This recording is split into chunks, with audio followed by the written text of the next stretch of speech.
The PLO was created by Nasser in 1964 to compete with the Fatah. The Fatah was based in Syria, and Syria and Egypt have been at each other's throats for control of the land between, namely Eretz Yisrael, since the beginning of time. And so Nasser created the PLO to compete with Fatah. That was in 64. By 1969, Arafat has co-opted the PLO and taken it over.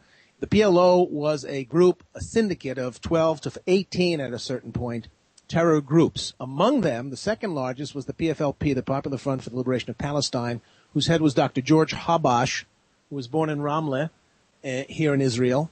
And he was a Marxist-Leninist, and he, as you seem to, he was the one who was most supported by Moscow. And his specialty were the spectacular airline hijackings.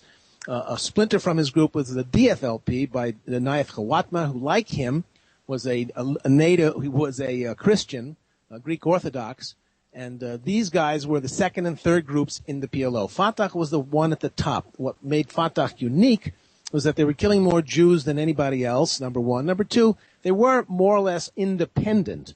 The other two groups were completely being funded and trained by Moscow. But by the end, the PLO did have training groups in Russia, Czechoslovakia, Poland, and at the end of the Cold War, when the Soviet Union collapsed, those new governments kicked them out real fast. They didn't like them. And to this day, those Eastern European countries are pro-Israel.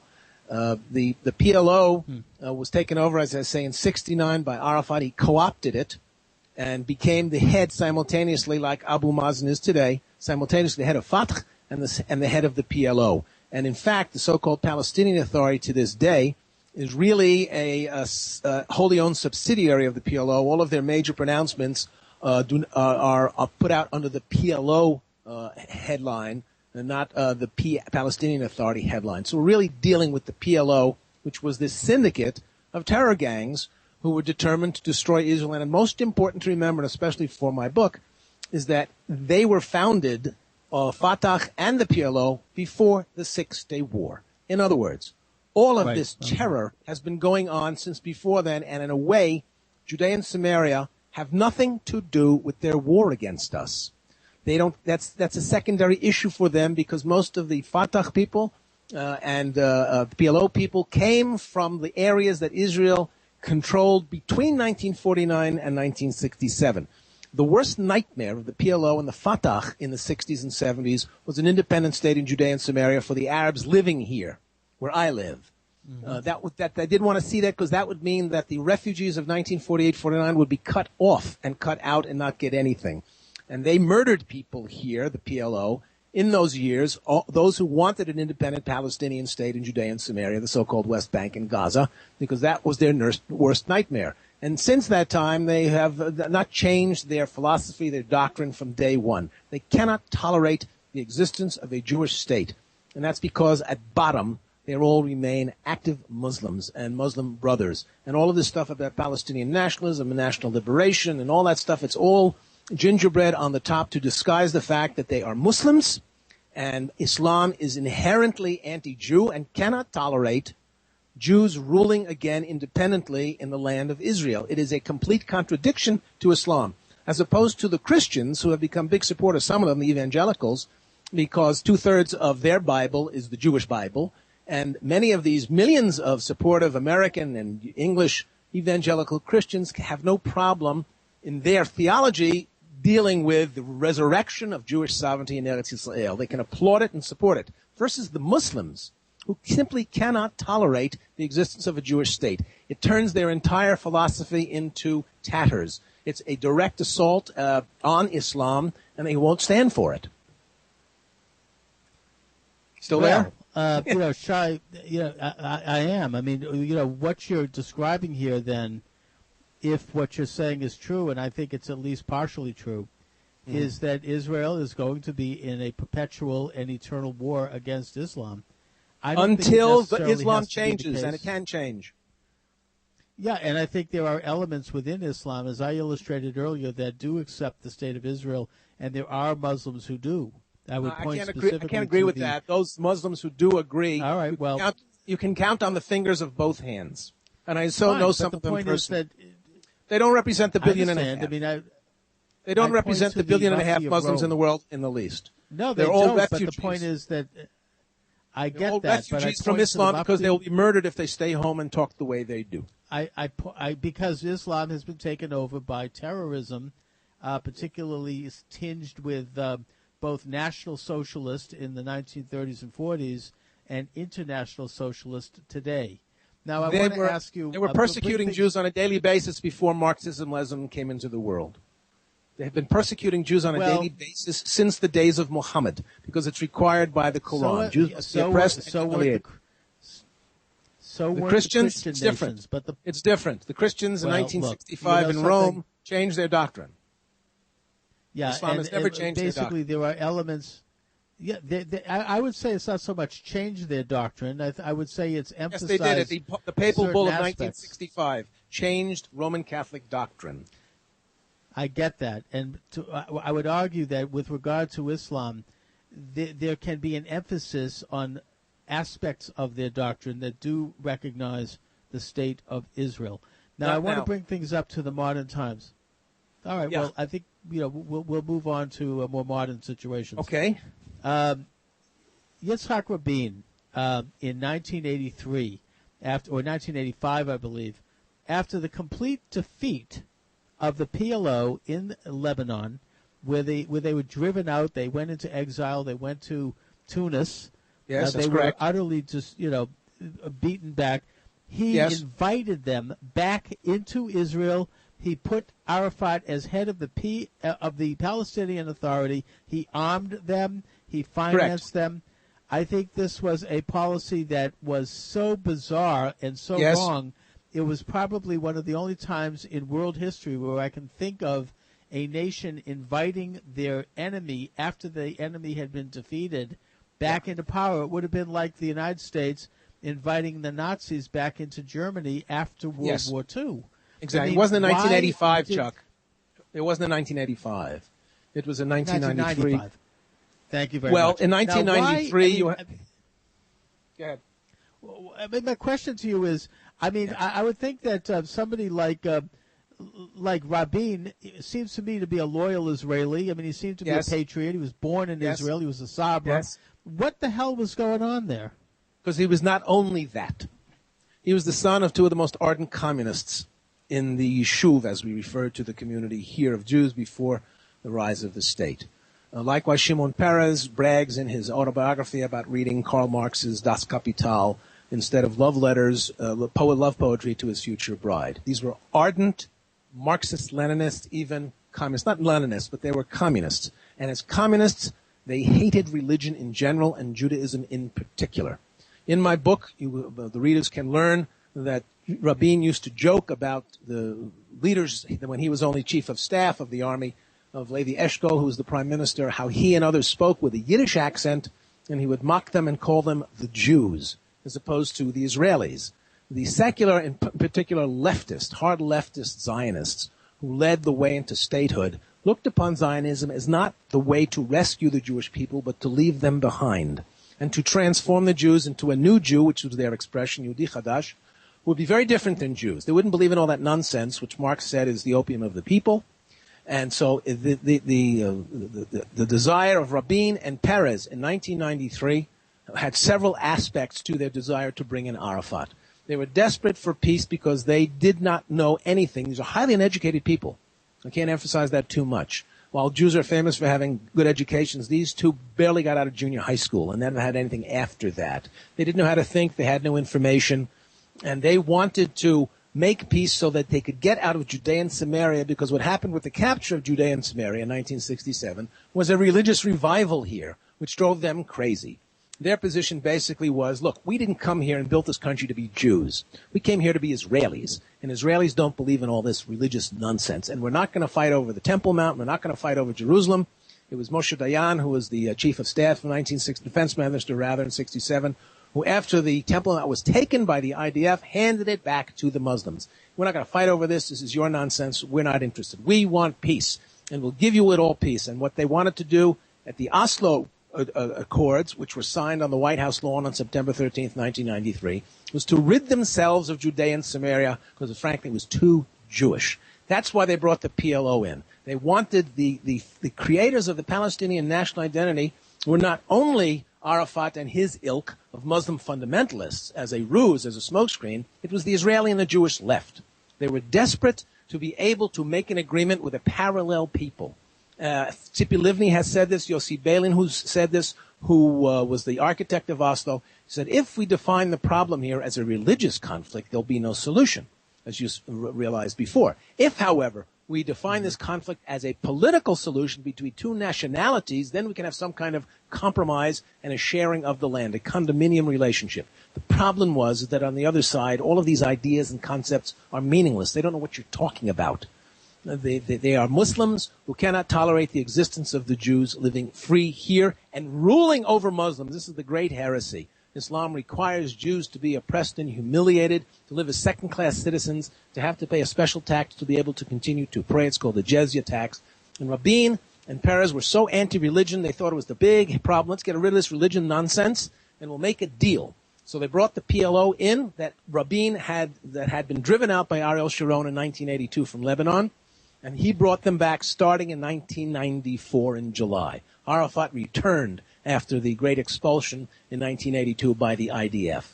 And ever since then, we've been stuck with this stupid and wicked, idiotic Oslo peace agreement with people who don't want to make peace with us. Okay, Sha'i, we've got another break here. We'll be right back. Sha'i ben-Tekoa is my guest. Thank you very much. And my guest is Sha'i ben-Tekoa. Sha'i, look, I agree with much of what you're saying about the labor Zionist movement. It was anti-religious. It was certainly anti-Orthodox. There's language that you talk about, this kind of world order, secular language, that you can find in the works of Theodor Herzl, in his yes. who was the founder of the first Zionist conference. But yet, at the same time, these people were not anti-Israel. I mean, they supported a strong, vigorous Jewish state. They were nationalists, at least. Yes. They worked with the other side from time to time. I mean, I don't understand what their thinking was when they were turning over portions of Israel. After all, they're the ones who consolidated control over Judea and Samaria in 1966.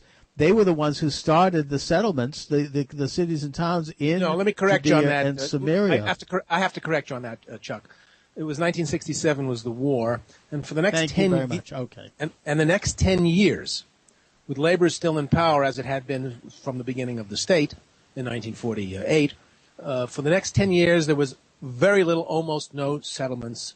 They wanted to get rid of the area because it was too Jewish, number one. Number two, they didn't want to be responsible for the million-plus Arabs here. They didn't want to have to take care of them and bring them into the state. So the idea was to give back the land that we conquered, and even at the expense of causing some troubles strategically. They did not want to keep Judea and Samaria because the left in Israel had a nervous breakdown after 67 because half of the people who were identified with the left didn't want to give back the land because if you read the Declaration of Independence of Israel, it begins with referencing the Bible. And these people all grew up with the Bible not as a holy text, but as Jewish history. And all of a sudden, in 1967, after 6 days of fighting, they find themselves in control of all of these famous places that they had been reading about all their lives. And so half of the left said, we can't give this back. It includes giving back the graves of the Abraham, Isaac, and Jacob and their wives. We can't do that. This is the beginning of Judaism in Hebron. It's called the Cave of the Machpelah. We cannot give back Shiloh, which is where the Ark of the Covenant stood for 440 years. And so you had Steven Spielberg making his movie, Raiders of the Lost Ark. That's the Ark. That Ark was there for 440 years. People say, we can't give back Shiloh, and so on and so forth. The tomb of Joseph, which is in Shechem. The tomb of Rachel, which is in Bethlehem. So there was this split in the soul of the Israeli people about what to do with this land. But the radical leftists, Rabin and Peres and Beilin and their academic ilk, it was more important to them to get rid of these places with religious significance than it was to keep them, even at risking the danger. They were not suicidal, so it never happened. Never happened. The Oslo ended really in July of 2000 at Camp David when Ehud Barak, who was a proud atheist, raised in one of the communes, became prime minister, and he offered Arafat just about everything. But he said, when I give you just about everything, you're going to have to sign off on end of conflict, that language. And Arafat said nothing doing because Barak called his bluff. In other words, say that we'll give you just Judea and Samaria back and then you'll make peace with us. And he couldn't go for that because, again, the Fatah and the PLO were established before 67. They weren't thinking about Judea and Samaria in the least. These people want to go back to Haifa. They want to go back to Jaffa. They want to go back to Lud, Ramla, Nazareth. That's where they come from. Tzfat. Abu Mazen is from Tzfat in the Galilee. And so peace for them is just an impossibility because their demands are not of this world. They're asking Israel to this very day to commit suicide. This is what Oslo was, and it was the attempt to have your cake and eat it too. I agree. I remember that, and I think that what happened was that when Barak, after Camp David, Arafat launched the first Intifada. Now, Correct. I want to bring things up to Sharon. I want to bring things up to Sharon's prime ministership. Sharon handed the Palestinian Authority, Gaza, Correct. on a silver platter. He stripped the region of its Jewish population, making it Judenrein. They funded the Palestinian Authority. Money poured in from all over the world. They helped train their police force. This was an opportunity for the Palestinian Arabs to create a sovereign state in Gaza that could have been peaceful, could have lived alongside the state of Israel, and with more coming. And yet, instead, they turned it into a launching pad to acts of aggression against the state of Israel, launching up to 10,000 Correct, missiles. which should tell you that they're not interested in a state. This is a fantasy invented by the Jewish left. As I say, Yossi Beilin, Tzipi Livni, they say, the Palestinians, they invented this phony nation, and they invented also their desire for a state. They never had a desire for the state. They have been offered a state half a dozen times over the last 60 years and turned it down every time. A phantom nation inventing the, quote, Palestinians firecrackers, and talked about Gaza as a prison camp, and using rhetoric that he literally was spoon-fed by propagandists from Hamas, I would assume. I guess that this brings me to the present day here, Sha'i, which is to ask the great question that was posed by none other than Vladimir Lenin, and that is, what is to be done? What is to be done in Israel with regard to the non-Jewish minority that lives in Judea and Samaria? What is to be done with Gaza? Okay, that's a fine question, and I will answer with my opinion only, obviously. Very simple. Thank you. Israel has been since 1967, selling the world this line that we have security interests, we're willing to make compromises. Bibi Netanyahu said he's ready for a Palestinian state with taking those conditions into account. And I say this is all nonsense. It's destructive. Nobody cares about our security interest, nor should they, because we are being challenged by people who say this is our ancient homeland which you stole from us. And it's that Israel has to combat and stop talking about security interest and start talking about our rights. I'm a veteran of the civil rights movement of the 1960s under Dr. Martin Luther King, a great man. The Israelis have never spoken of our rights to keep every square meter that we conquered in 1967 because we were attacked. This is the history of the world. This is the history of the United States of America. Not all, but much of the west of the United States of America was taken in a 2-year war from the Mexicans. The California, Nevada, Colorado, these are all Spanish names, Los Angeles, San Francisco, Sacramento. This is all occupied Mexican territory, if you will.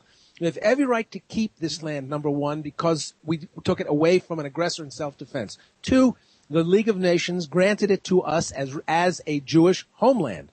3, it's essential to our religion. This is our land, and we have to claim it. As to what to do with the non-Jews living here, you must treat every one of them as an individual with respect. You must give him, afford him the opportunity to make a living, maybe belong to an HMO, all kinds of goodies. What you do not give any of these people is the vote in our Knesset. Now, there's legislation in the Torah for this.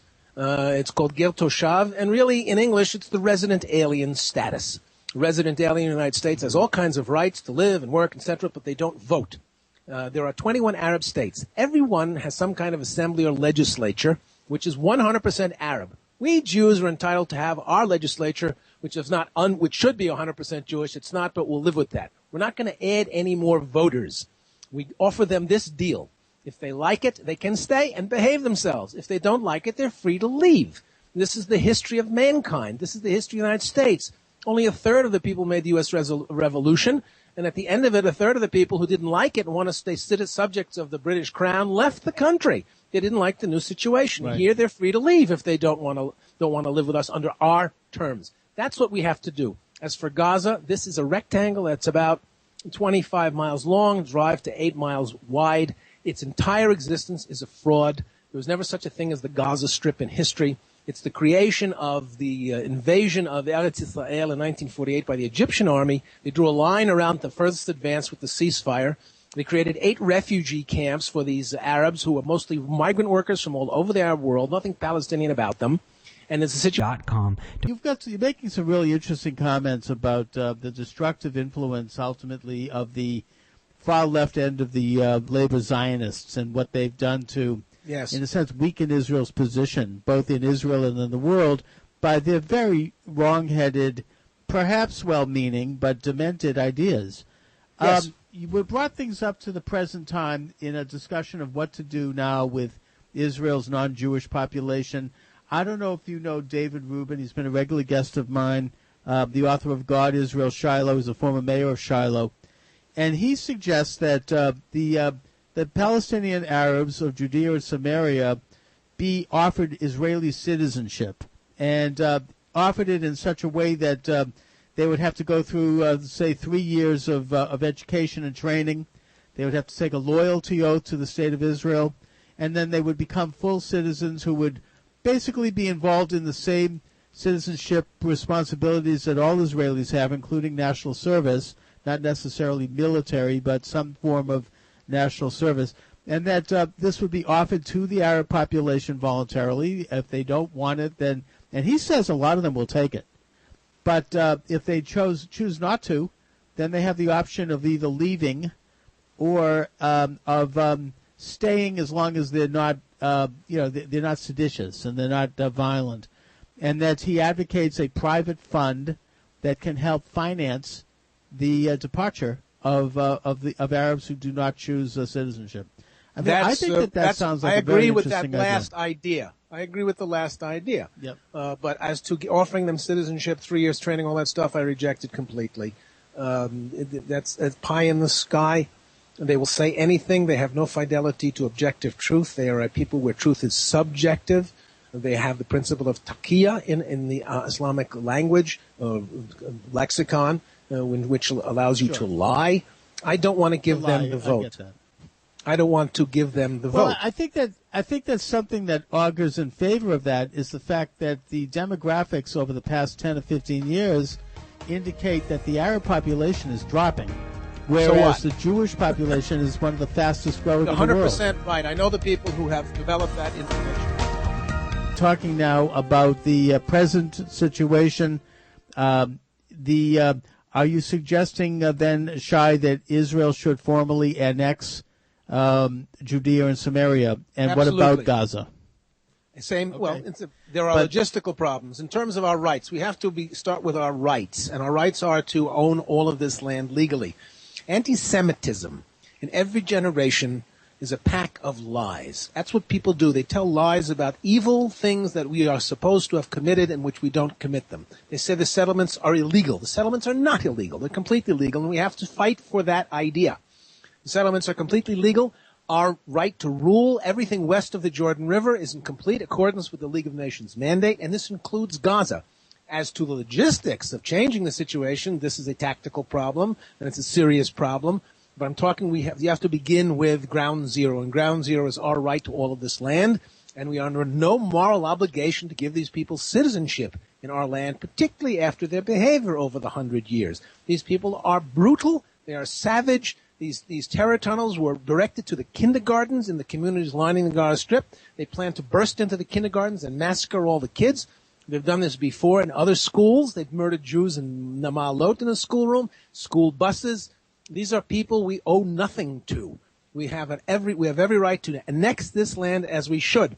And then we have the obligation as Jews to deal with these people as justly as we can, as we should, but that does not include suicide. And it would be suicide giving them the vote, and it's bad enough now. You mentioned before the population going up and down. The people who did this revolutionary new statistical work are personal friends of mine. They did great work. They show the lies of the so-called population explosion among the Arabs. The Arabs' population growth is diminishing. Ours is going up. Still, there are millions of them here in Judea and Samaria and Gaza that we simply cannot absorb and give the vote to. So he has to, first of all, stake our claim on our rights to keep all of the land that we have, that we won in 1967. Then we should sort the thing out with them. As to peace, I'm a believer in peace. Peace will come. But peace will come when the Arabs themselves give us peace. There's nothing we can do to tempt them to. It's an emotional, philosophical, doctrinal problem with these people. That's why I say before, the Roman Catholic Church changed this doctrine in 1965. It was a revolution after nearly 2,000 years. And what these Muslims have to do is to have a Reformation, which they never had, an Age of Enlightenment, which they never had. There's never been a Counter-Reformation. In the democratic revolutions of the 18th and 19th and 17th centuries, they never have it either. I believe in peace, but it has to come from them. You cannot enforce it. You cannot teach them. And until they come around to giving us our right to live free and independent of their domination, there will be no peace. And you know something, Chuck? It's not the end of the world. Yeah. First thing the United States did when it came into being was to create a Department of War, because that's what it means when you have a state. You have to fight for your freedom in every generation, and we have the obligation and the necessity, and it's not the end of the world, to have an army for the foreseeable future and defend ourselves from time to time. Right. I mean, it's basically a basic function of any sovereign state. Recently, Exactly. Abdel Fattah el-Sisi, the president of Egypt, Yes. offered the Palestinian Authority sovereignty in the Sinai, Correct. which I think is an incredibly generous and amazing offer. This is a fantastic land of oil-rich. They could create a great nation there, and they turned it down. Well, they always turn it down. The oil is not in the area he offered them. The oil is in Abu Radis down on the bottom. He made that offer knowing they would turn it down, because they always turn it down. They're not interested in, I can't say this enough, they're not interested in having their own independent state. They're interested in destroying our state as Muslims, and as Arabs, they want the booty and the plunder and the riches that we have created here. They covet it. This is the history of the Arab world. If you ever saw Lawrence of Arabia, the famous movie with Peter O'Toole as Lawrence, he has a problem trying to organize the Bedouin to fight for their rights and their freedom, and they don't know what he's talking about. They do want to attack the Turks, only because they want to steal what they can from the Turkish troop trains that they attack. Other than that, they have no interest in statehood. You offer them land, they're not interested in that. So it was a pointless propaganda exercise by al-Sisi, knowing they would never accept it. The international left was clearly square head and shoulders with Hamas. What about them, and what about the Israeli left? Have they learned anything from this last war? Where are they now? Good question. The left has, just the other day when Abu Mazen, spoke at the UN last Friday, the response of the elite here who are in the media, the entertainments, the universities, they're all crestfallen. They're all just absolutely shocked that he gave the speech that he gave. And most of those people, in their sober moments, recognize that the peace process, that's to say the Oslo process, is dead.